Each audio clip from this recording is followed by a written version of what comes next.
Salut tout le monde, j'espère que vous allez bien. Bienvenue sur ma chaîne Tia413 Geek Co. Alors, je vais me répéter encore dans cette vidéo et certainement dans la vidéo bilan sur les séries. Avant de visionner cette vidéo, je vous invite à aller regarder ma petite vidéo de présentation où je vous explique un peu ma démarche, le pourquoi du comment et comment je vais fonctionner sur cette chaîne. Vraiment, allez la voir. J'explique déjà pas mal de choses, ça va vous prendre 20 minutes à tout casser, mais au moins je vous donne déjà des explications. Et ça évite de se répéter au niveau des commentaires. J'avais anticipé certaines remarques aux questions et j'y ai répondu dans cette vidéo, car je savais qu'on allait me les poser. La petite vidéo de présentation et vous aurez déjà pas mal de réponses. Sinon, pour ceux qui l'ont vu, on peut continuer. Pour cette vidéo, je vous avais dit dans la vidéo de présentation que j'allais plus vous parler des films que j'ai aimés en 2022. Mais bon, voilà, après avoir revu ma petite liste, je me suis rendu compte que je n'ai pas aimé tant de films que ça. Et que pour ici, je pense que je peux vous faire un petit top 3 et un petit flop 3 de ce que j'ai vu. Je ne vais pas m'attarder sur les films qui sont ni des tops ni des flops pour moi. J'en parlerai même pas en fait. Donc voilà. Sachant que sur l'année, j'en ai vu 14. Par contre, je vais essayer de faire en sorte que la vidéo ne soit pas trop longue. Donc je ne mettrai pas les trailers, mais juste une image. Je ne vais pas non plus trop rentrer dans les détails et essayer de vous expliquer pourquoi j'ai aimé ou pas. Mais ça va être difficile d'expliquer rapidement, mais je vais essayer.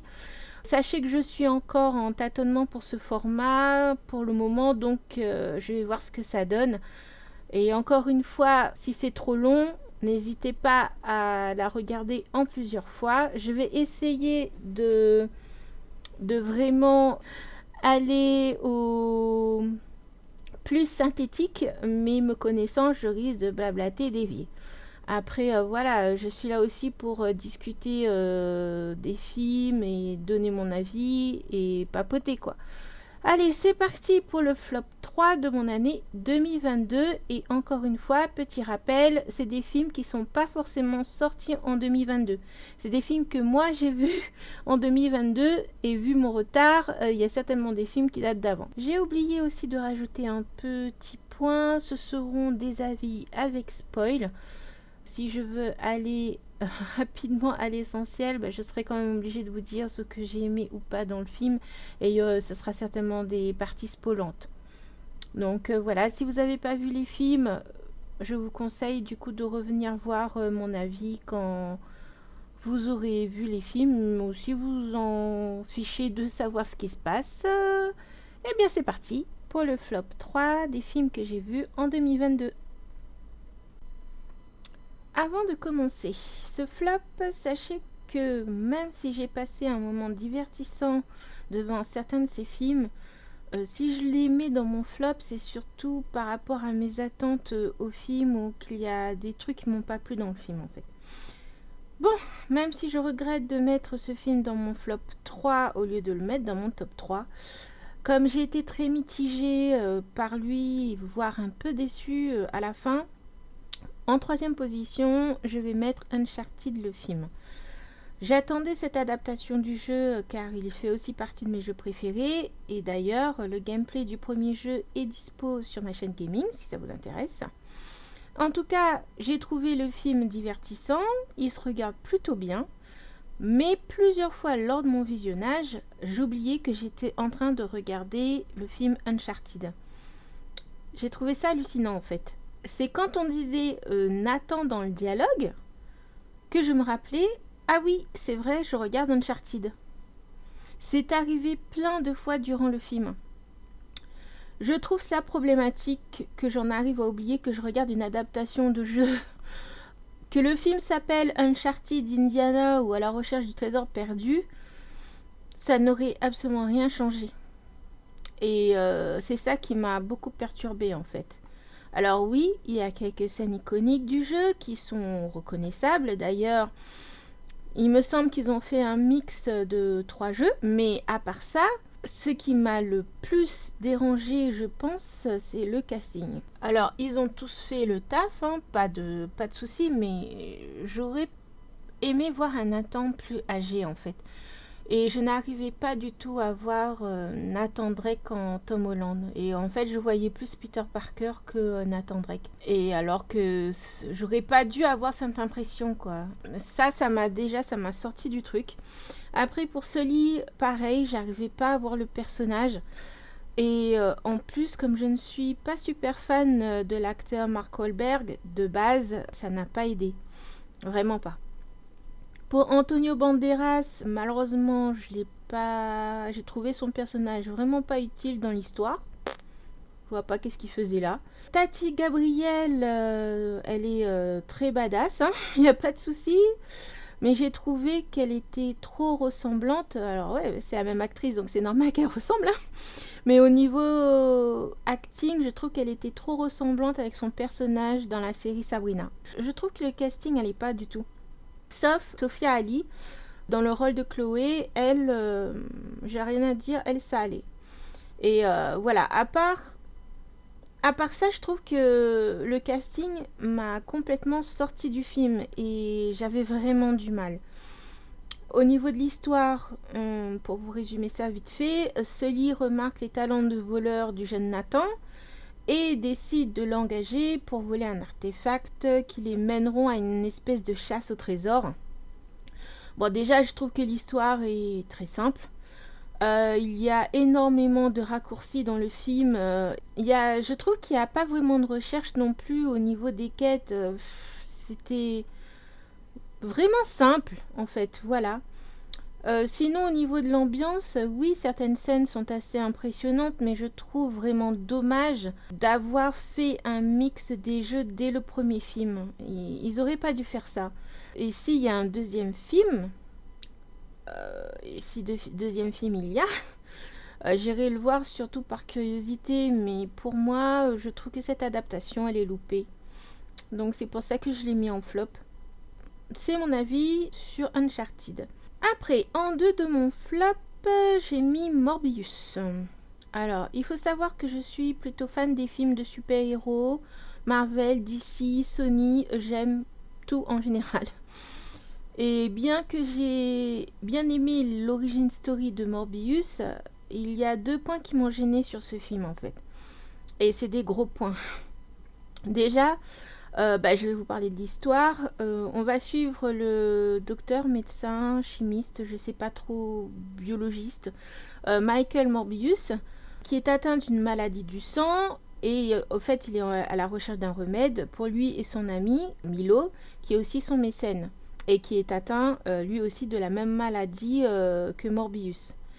Et déjà, le premier problème que j'ai eu par rapport à ce film, c'est que perso, j'ai vu tout de suite qui allait être l'antagoniste de Morbius. Dès le début. Et je ne connais pas du tout les comics en plus. Hein. Je sais juste les pouvoirs de Morbius, mais c'est tout quoi. J'ai jamais lu de comics par rapport à ça. Et là, je sais pas, tout de suite j'ai vu c'était qui. Ce qui fait que j'ai pas eu de grande surprise sur le méchant du film. Et puis au final, il me semble de mémoire qu'il est révélé assez vite. Je crois que c'est... Alors je sais plus trop parce que ça fait un moment que je l'ai vu, mais je sais plus si c'était au milieu de film ou tiers du film. Donc bon, au final, on le montre assez vite. Donc ça déjà... Hein. Et après, même si j'ai bien aimé les pouvoirs de Morbius et comment ils sont réalisés au niveau des effets spéciaux, je veux dire, le vol, par exemple, dans le métro, j'ai trouvé que c'était bien fait. Quand il essaie d'écouter avec son ouïe là, de chauve-souris et tout ça, c'était très bien fait. Sauf que, au niveau du combat final, je l'ai trouvé illisible. J'ai juste vu un amas de trucs qui tourbillonnent. J'ai rien compris au combat de fin. T'as un espèce de truc là qui bouge dans tous les sens et après, paf, tu vois, je crois que c'est Milo qui est blessé, qui tombe sur le sol et puis basta quoi. Voilà. pour moi, c'est quand même des points importants, même si l'histoire en soi, il n'y a pas non plus énormément de choses, on voit juste comment il fait pour acquérir ses pouvoirs et tout ça, mais bon, à part ça, c'est tout. À part ça, à part, on va dire, comment ses pouvoirs se manifestent et comment il les a, le reste, voilà, sans plus, quoi. Et au niveau des acteurs, j'ai rien à dire. Après, Matt Smith en méchant, j'ai du mal à le voir en méchant, en fait. Je l'aime bien dans les rôles de gentil. Donc, voilà, mais enfin, bref. Pour moi, je le mets en flop à cause de ça. Et ensuite, en numéro 1, j'ai eu du mal à mettre un numéro 1. D'ailleurs, j'ai eu du mal de faire un flop 3, en fait. Mais bon, en numéro 1, j'ai décidé de mettre Black Adam. Et alors, ici, c'est aussi une origin story d'un super-héros slash vilain. On ne sait pas trop, normalement, s'il est gentil ou méchant. Alors, pour l'histoire, on a une archéologue qui va, par mégarde, réveiller un ancien héros de la ville, qui est prisonnier d'une espèce de sortilège. Et ce dernier va lui venir en aide face à une espèce de gang de méchants. C'est Intergang, je crois, un truc comme ça, qui terrorise la dite ville, quoi. Alors, l'origine de Black Adam est plutôt bien trouvée. Je ne sais pas si c'est sa véritable origin story, car je n'ai pas non plus lu de comics avec lui dedans, mais j'ai trouvé cette partie intéressante. Mais voilà, c'est tout. J'ai trouvé que ça intéressant dans le film, quoi. Et voilà, après, je veux dire, le film, pareil, il est divertissant, il y a de l'action partout et tout, il n'y a pas de problème, mais c'est tout, c'est tout. Comment vous dire, toute la partie avec l'intergang, je l'ai trouvé pas intéressant. Et en plus, la partie où t'as le gamin qui est fan du héros, avec les discours qui sont tellement stéréotypés. Et le gamin qui se fait kidnapper, je trouve que tout ça c'est du déjà vu. De plus, Black Adam semble être attaché à la femme et à son gamin, alors que je ne vois vraiment pas pourquoi en fait. Ça se passe trop vite au début du film pour dire qu'ils doivent se sentir redevables envers cette personne, et je trouve que sa réaction ne colle pas au personnage.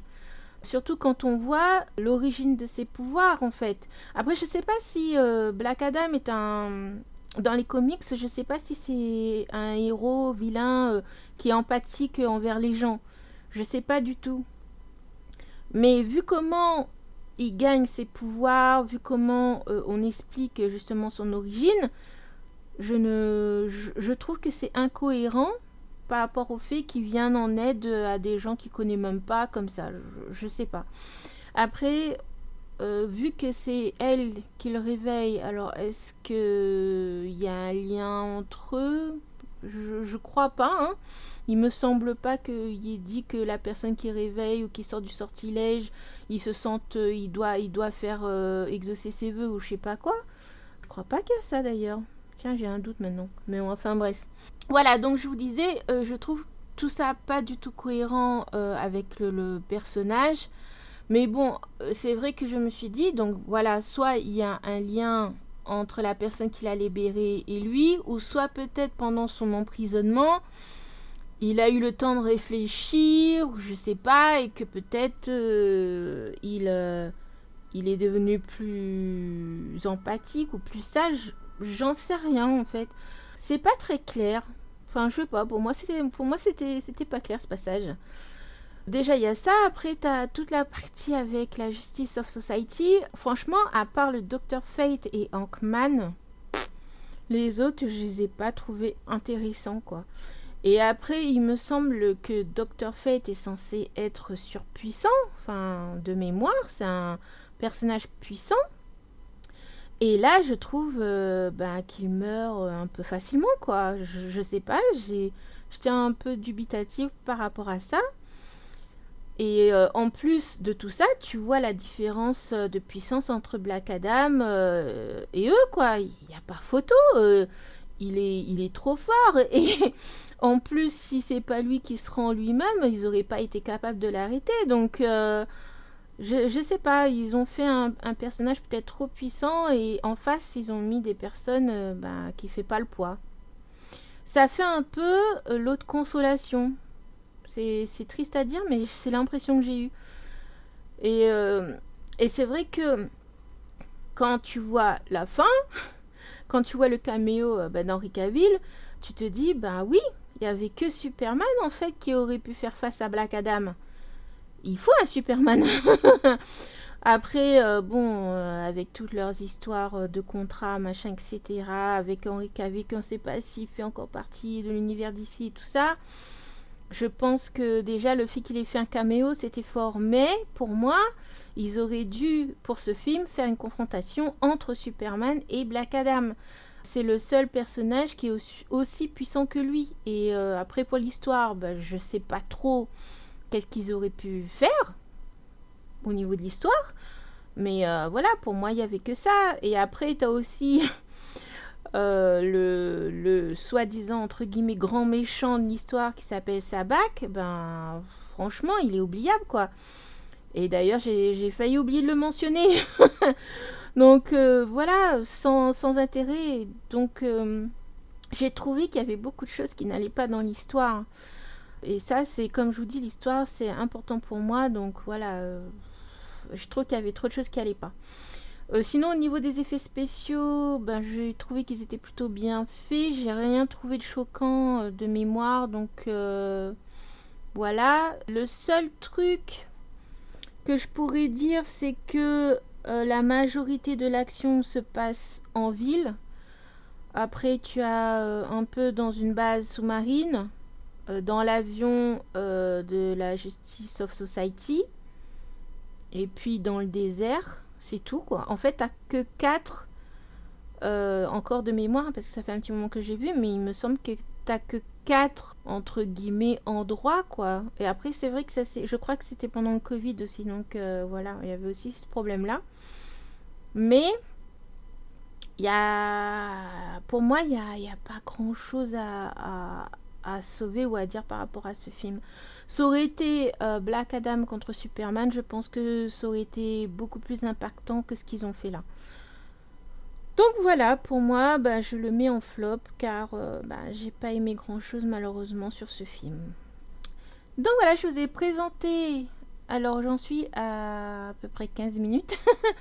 Donc je vous ai présenté mes 3 flops de films pour l'année 2022 et maintenant je vais essayer d'aller un petit peu plus vite et de vous présenter mes 3 tops pour l'année 2022. A tout de suite. Alors pour mon top 3, j'ai mis en 3e position le film I Am Mother. Alors c'est un film que j'ai vu sur Netflix et qui est sorti en 2019. Pour l'histoire, suite à l'extinction de la race humaine, un robot qui s'appelle Mère et qui vit dans un bunker décide de cultiver un embryon humain et d'élever cet enfant avec un système éducatif très strict et aussi très varié au niveau de ce qu'elle lui montre. Et cette fille grandit et est évaluée régulièrement par Mère. Mais il va se passer des choses, ce qui fait que fille va commencer à se poser des questions sur son existence et aussi se demander quel est le véritable objectif de Mère.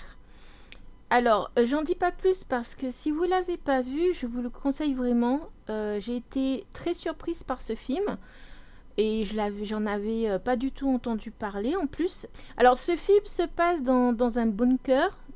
On a 3 personnages et c'est tout.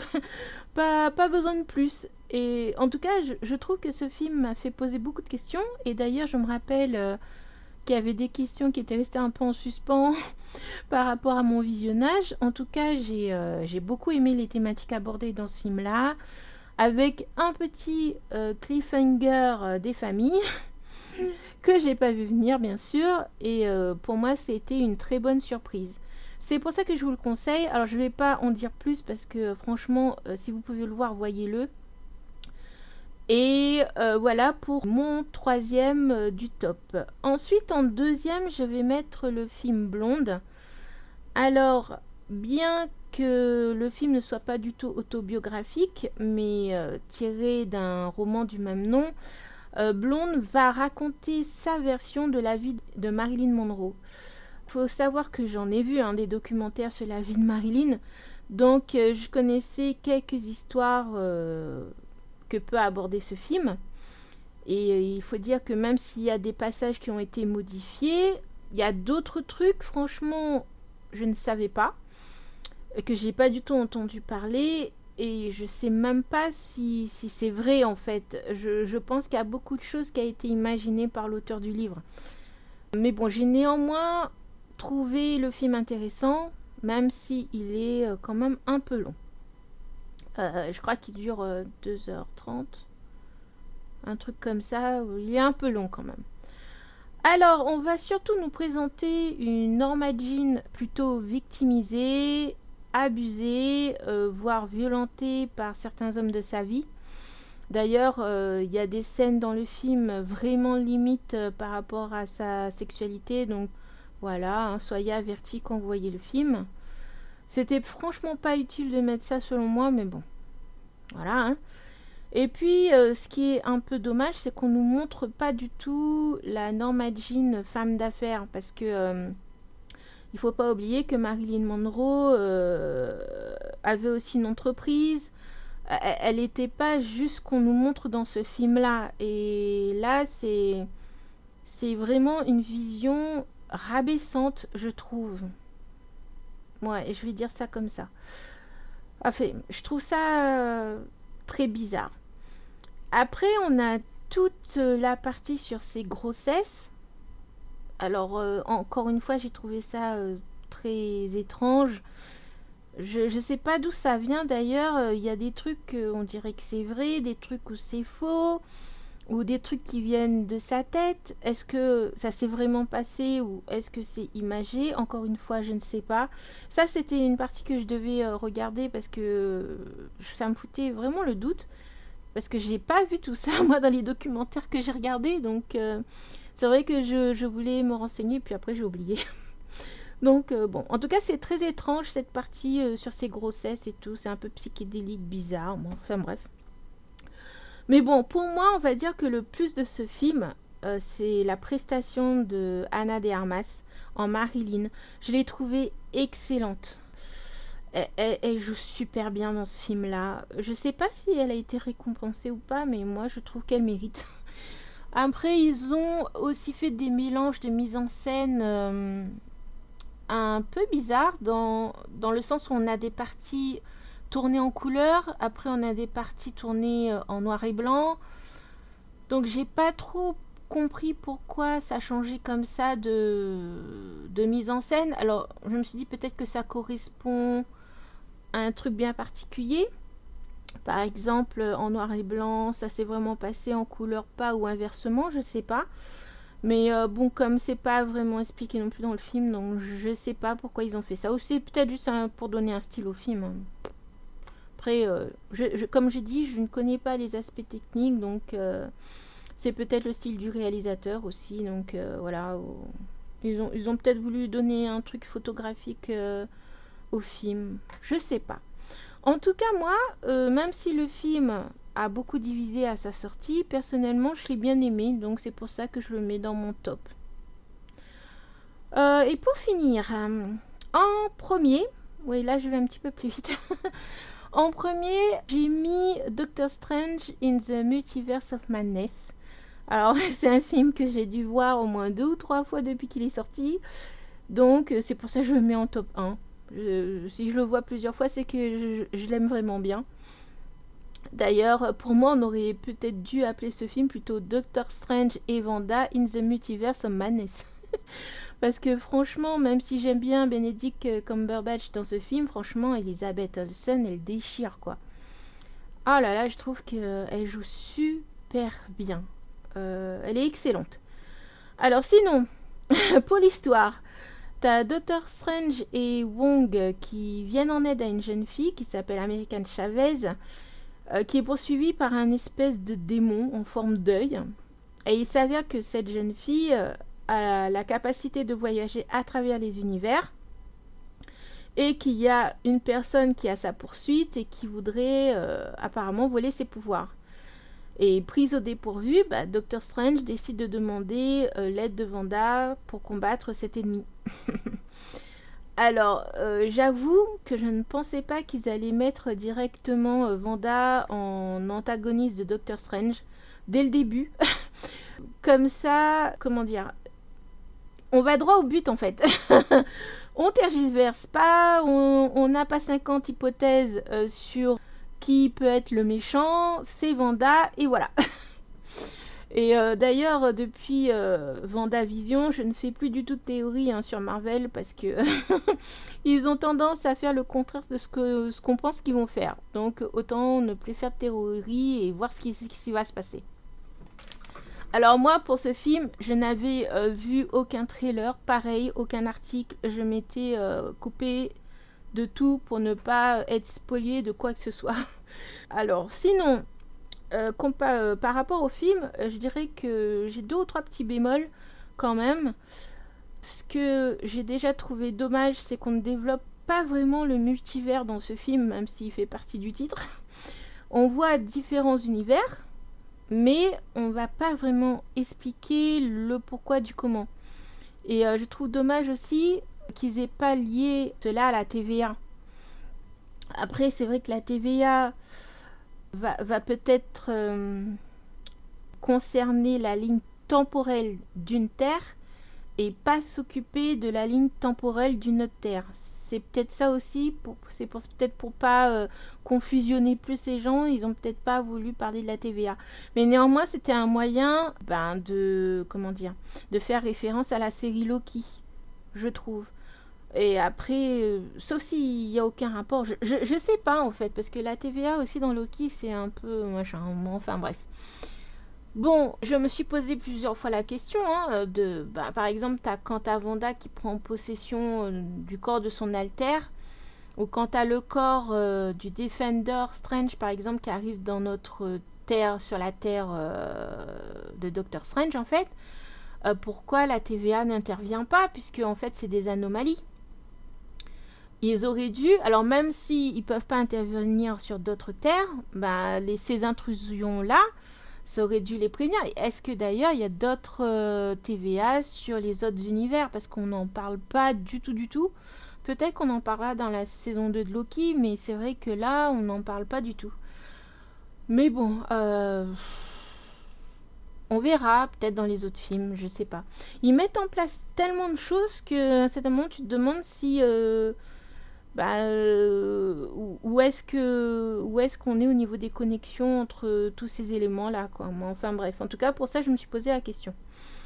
Après, quand on arrive dans la Terre 838, il y a les Illuminati où c'est Christine, je sais plus, qui explique à Doctor Strange les conséquences quand il y a des incursions dans d'autres univers. C'est le seul passage où ils vont expliquer quelque chose par rapport aux univers, c'est tout. C'est le seul truc. Donc c'est vraiment dommage qu'ils n'aient pas développé ça. Mais bon, après voilà. Sinon, en parlant des Illuminati, j'ai été plutôt surprise parce que, comme je vous ai dit, je m'étais fait spoil de rien du tout par rapport à ça. Donc ça a fait une plutôt bonne surprise. Sauf que, comment vous dire ça ?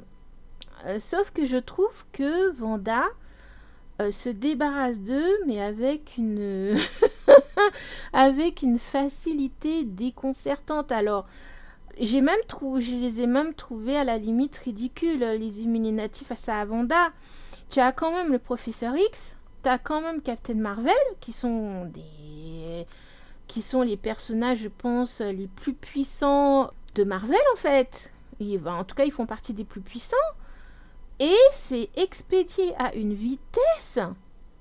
Wanda se débarrasse d'eux, mais rapidement, quoi. Ou soit c'est Wanda qui est tellement trop forte, elle est tellement trop balèze que ils n'ont pas pu faire face. Je sais pas.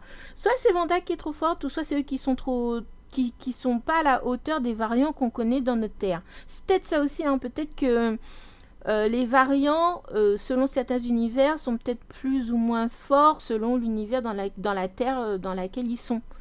C'est peut-être ça, mais encore une fois, on n'a pas d'explication sur tout ça, donc c'est hyper confus, je trouve. Mais bon, bref. Comme j'ai dit que j'essayais de pas faire long, Je pourrais en parler des heures de ce film-là. Donc je vais essayer de pas faire long. Pour résumer, j'ai vraiment aimé ce film. Je pense que Sam Raimi aurait pu aller encore plus loin dans l'horreur, mais voilà, studio Disney Marvel, surtout Disney. Et je pense on a dû lui dire de pas trop aller dans l'horreur. Et franchement, c'est dommage. J'ai vraiment aimé la partie avec Wanda dans le sous-sol. Déjà, elle est flippante. Elle est flippante dans cette partie-là. Et même le Doctor Strange zombie, je trouve qu'il fait quand même un peu peur. Et je suis sûre que Sam Raimi aurait pu aller beaucoup plus loin que ça. Et je trouve que ça a été... J'ai l'impression qu'il a été coupé dans son élan ou qu'on lui a dit, ben non, ça passera pas au niveau de Disney. Je sais pas. C'est l'impression que j'ai eue, quoi. Enfin bref. Alors, un autre petit truc, c'est au niveau justement du Doctor Strange zombie. J'ai trouvé le côté, tout l'aspect où il traverse justement les mondes pour aller lui parler. Juste pour lui dire, aie confiance en toi, America, tu vas y arriver. Oh, punaise, doudou. Ben ça, c'est ce que je déteste dans les films, c'est ce que je ne supporte pas dans les séries, c'est les discours positifs à la Supergirl ou à la Wonder Woman dans 1984. Oui, soyons tous unis, on va y arriver, je crois en vous. Oh là là là là là, je trouve ça ridicule, je suis désolée, mais je trouve que c'est pas cohérent à notre époque parce que quelqu'un va te dire ouais, il faut penser à la paix, que ça va marcher, quoi. Enfin, je sais pas, je trouve que c'est d'une naïveté déconcertante. Et le fait que Doctor Strange fait tout ça juste pour dire à America Chavez, vas-y, je crois en toi, tu vas y arriver. Ok, d'accord, ouais, bof. Je m'attendais, je sais pas, plus à un combat beaucoup plus épique avec Wanda que ça, quoi. Mais bon, bref. Je sais pas, ils adorent faire des discours, des discours comme ça dans les films et les séries. Et bref, je suis pas fan de ça, mais bon. Voilà, qu'est-ce que je pourrais dire? J'espère juste, et j'en suis quasi sûre, qu'on reverra Wanda dans un prochain film. Et encore une fois, j'ai trouvé Elizabeth Olsen excellente. Je trouve que c'est une excellente actrice. Et d'ailleurs, pour comprendre ses motivations, je vous conseille de voir la série WandaVision. Parce que en fait, ça explique ses motivations, pourquoi elle fait tout ça dans le film. Dans le film, on dit on explique vite fait pourquoi elle fait ça, mais vaut mieux voir la série. Déjà, elle est bien, elle dure pas longtemps, les épisodes ne sont pas longs, elle est super bien. Je trouve qu'ils ont fait une série hyper originale. Pour comprendre l'état psychique dans lequel est Wanda, il faut voir cette série. Voilà, je pense que je vais juste je crois que j'ai déjà parlé beaucoup pour ça. Voilà mon top et mon flop 3 pour mes visionnages de films en 2022. Alors, je vais pas aller dans les détails des autres films que j'ai vus. Si vous voulez vraiment savoir, à la limite, vous me le dites et je ferai un petit truc vite fait. Mais franchement, sans plus, quoi. Voilà. J'ai pas aimé, j'ai pas détesté les autres films que j'ai vus. Alors, encore une fois, c'est purement suggestif. C'est juste mon avis sur les films que j'ai vus. Sachant que j'ai encore beaucoup de films de 2022 que j'ai pas vus. Mais je pense que ce sera du coup pour l'année prochaine. Si j'arrive à les rattraper, bien sûr. Donc voilà, j'espère que mon avis vous aura plu ou du moins intéressé. N'oubliez pas de vous abonner, le petit like, ça fait toujours plaisir et je vous dis à plus pour une prochaine vidéo qui sera certainement, je pense, une vidéo sur les séries télé. C'est le dernier que je dois faire au niveau des bilans 2022. Donc voilà, je vous dis bye bye, à plus pour la prochaine vidéo.